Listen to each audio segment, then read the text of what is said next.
হবে। আলম আসলে কি দেশের একটা ভাইরাস, বুঝছেন? এ হচ্ছে খুবই ভয়ঙ্কর লেভেলের ভাইরাস।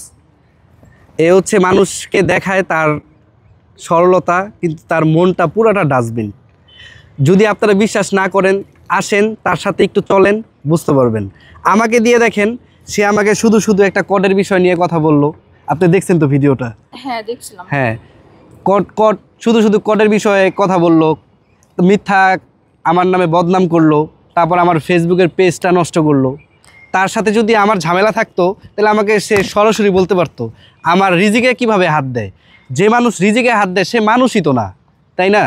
সমস্যা নাই, এতে আমার কিচ্ছু না। আমি রিয়াজ ম্যাক্স ছবি, আমি ছোট থেকে কষ্ট করে বড় হয়েছি, নাইলে আর একটু শুরু করব, হোক না আবার শুরু থেকে শুরু, সমস্যা নেই। রিল ভিডিও বানিয়েছি, নেক্সটে আপনারা আরো ভয়ঙ্কর লেভেলের কিছু কাজ দেখবেন। Absolutely nice. বুঝলাম না, ভবিষ্যৎ আসুক তখন বলবো আমরা। পরেরটা পরে। হ্যাঁ, সেটা বলবো কেন? এটা কেন এটা বলা কি খুব দরকার? অবশ্যই দরকার আছে।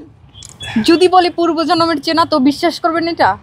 অবশ্যই বললে বিশ্বাস করতে পারি। আবার যদি বলি আজকেই পরিচয় হয়েছে, সেটাও বিশ্বাস করবেন? দেখা হয় নাই, আর আমার সাথে ওনার দেখা হয় নাই, কিন্তু উনি খুব ভালো ডান্স করে, তো ওনার ভিডিওগুলো আমি দেখতাম। তো সেই ক্ষেত্রে আমাকে উনি ওইভাবে চিনে, আমি ওনাকে ওইভাবে চিনি, কিন্তু কখনো আমাদের কোনো কথা হয় নাই। শুরু করব নাকি হচ্ছে নাটক শুরু করব, নাকি হচ্ছে সিনেমা শুরু করব, সেটা তো পরের ব্যাপার, তাই না? হ্যাঁ। এখন আমি কি ভবিষ্যৎ বাণী যে আমি বলতে পারবো যে ভবিষ্যতে তার সাথে আমার রিলেশন হবে বা বিয়ে হবে, এটাকে আমি বলতে পারবো বলেন? এটা পরেরটা পরে। তবে এখন আসলে আমাদের মধ্যে কিচ্ছু নাই। আসলে কে জেলাস করলো বা কে মানে আমাদের মেনে নিল, এটা হচ্ছে যার যার ব্যক্তিগত মানে বিষয়। তো এটা নিয়ে আমরা কোনো কথা বলতে চাই না, কারণ সব দোকানের বিরিয়ানি যেমন সবার পছন্দ হয় না, সব মানুষও ঠিক তেমন সবার পছন্দ হয় না। ইয়াল্লা, এভাবে তাকানোর কি আছে? ভাই এভাবে তাকালেন কেন? এভাবে কেন কেন? বিরিয়ানি কি পছন্দ? না, সুন্দর, অনেক সুন্দর করে কথা বলে তো। ও আচ্ছা আচ্ছা। তো এখন আমি বলি, অনেকের কাছে হচ্ছে আমি আর অভি ভাইয়া বর্তমানে এখন বিষ হয়ে যাব। তো আমি বলবো যাদের কাছে হচ্ছে বিষ মনে হবে তারা খেয়ে প্লিজ মরে যাও, আর কিচ্ছু না। এখানে এটা আমি তো জানি না আসলে, ঠিক আছে? এটা আপনি একটু খুলে বলেন আপনি বিষয়টা।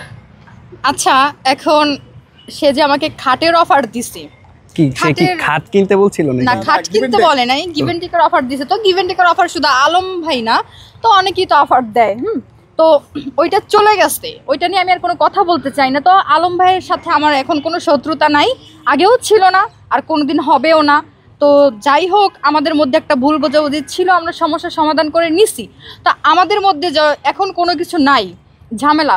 তাহলে আপনারা তারপর হচ্ছে কিছু কিছু পাবলিক তারা যদি এখন এটা নিয়ে বারবার খোঁচান, ভাই শোনেন, ময়লা যত খোঁচাবেন তত কিন্তু গন্ধ বের